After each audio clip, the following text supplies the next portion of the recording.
Ялкар би дуулна хэмээх цахим ангимаа сургалт эхэлж байна. Альва хүмүүсийн өмнө гарахтаа бол хэцүү санагддаг. Ер нь бол нөгөө бас үг хэлснээр байдаг штэ тийм болохоор зэрэг хэрвээ магадгүй та нарын дунд дуулж чаддгүй хүн байвал өнөөдрөөс эхлээд би дуулж чадна гэж бодож би дуулж чаднаа ярьж би дуулна амнаасаа аваа гаргаж үйлдэлд хүрэх юм бол заавал үр дүн төрдөг.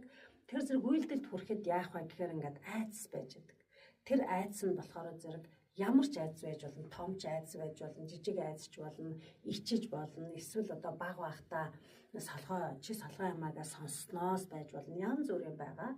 Гэхдээ одоо бид нар насанд хүрсэн ухамсартай хүмүүс тэгээ бас багшаар заалгаж байгаа хувьд багш маань нэрээ бодол бид нарыг удирдаад бидний хэлж байгаа үг биднийг ингэж алсуураа удирдчихэд учраас дахиж би дуулж чадахгүй гэж битээ илэрээ гэдгсэндээ тийм болохоор би ялкар дуулна гэж жишээлбэл хэлэх үг бодох бодлоо удирдаад ирэхээр айдас өөрөө алга болдог. Тэгэхээр айдас болохоор юу гэдэг вэ гэхээр бидний насан туршид миний найз гэсэн үг айдас.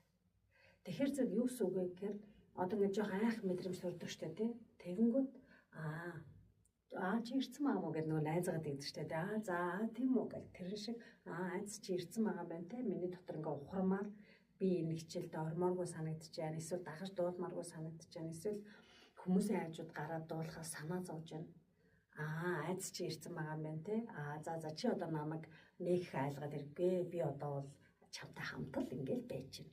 Гэ айдастайгаа хамт давуулгаас шатхангүй машинаар нэг тийшээ явахыг хичээж байгаатай адилхан. Тэгэд олон хүний хувьд эхний боломжоо алдахгүй байх нь чухал бөгөөд агуу боломжуудыг ашиглахад үргэлж бэлэн байх хэрэгтэй гэж. Тэгэхээр энэ маань яг төгөлдөр хуурын энэ өнгө ямар дуурч байгаа шиг л дуурах юм бол дуун дээр одоо яг тэгж дурчмал наад ойлгох юм бол өчнөө сар бэлтгэлээ хийдэг тэр одоо мэх интэг маш олон удаа хийдэм байлаа шүү дээ. Тэрнтэй адилхан хоолойн дасгал дээр энэ өнгийг маш гоё тэгэл хамаас холгоо олно. Тэгэхээр яг энэ өнгө шиг л 10 удаа барьсан ч бай, 1 удаа барьсан ч байна гэсэн. За дахиад нэг дасгал уушаад үзье. За